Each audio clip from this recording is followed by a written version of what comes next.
Au Zimbabwe, la vice-présidente limogée. Certains observateurs parlent d'une véritable purge politique.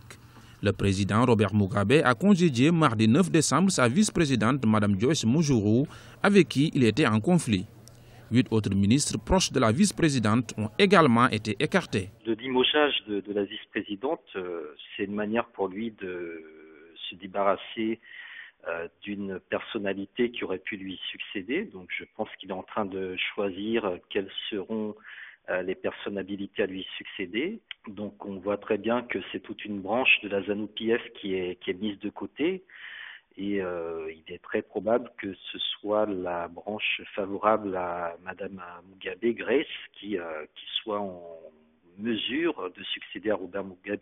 Et sans doute cela va permettre à Joyce Mujuru de se poser d'une part comme une victime du régime et également sans doute de lancer sa campagne, sa propre campagne à elle en prévision de la succession de Mugabe. Seulement voilà, en décidant d'écarter un poids lourd du parti ZANU-PF, Joyce Mujuru, le président Mugabe risque de lui accorder plus de sympathie auprès de la population. La ZANU-PF connaît certes des divisions depuis plusieurs années, mais cette décision politique est lourde de conséquences. La dernière décision du président Mugabe relève en réalité plus de la folie qu'autre chose. En réalité, voilà un homme qui a marqué son temps, qui a marqué son histoire et qui, en définitive, n'est plus capable, hélas, de comprendre la situation réelle dans laquelle se trouve son pays.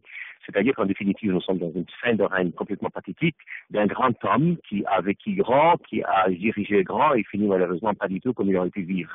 Cette décision, encore une fois, marque la crise profonde, politique profonde dans laquelle se trouve le Zimbabwe. Les Africains, les pères africains regardent ça de façon absolument triste. Les voisins sud-africains sont de ce point de vue complètement gênés. Voilà un homme qui a été soutenu par Thabo Mbeki pendant tellement longtemps et qui, en définitive, se trouve dans une situation où l'improvisation laisse place malheureusement au calcul et à l'intelligence politique. Le dernier mandat du chef de l'État, Robert Mugabe, s'achève en 2018.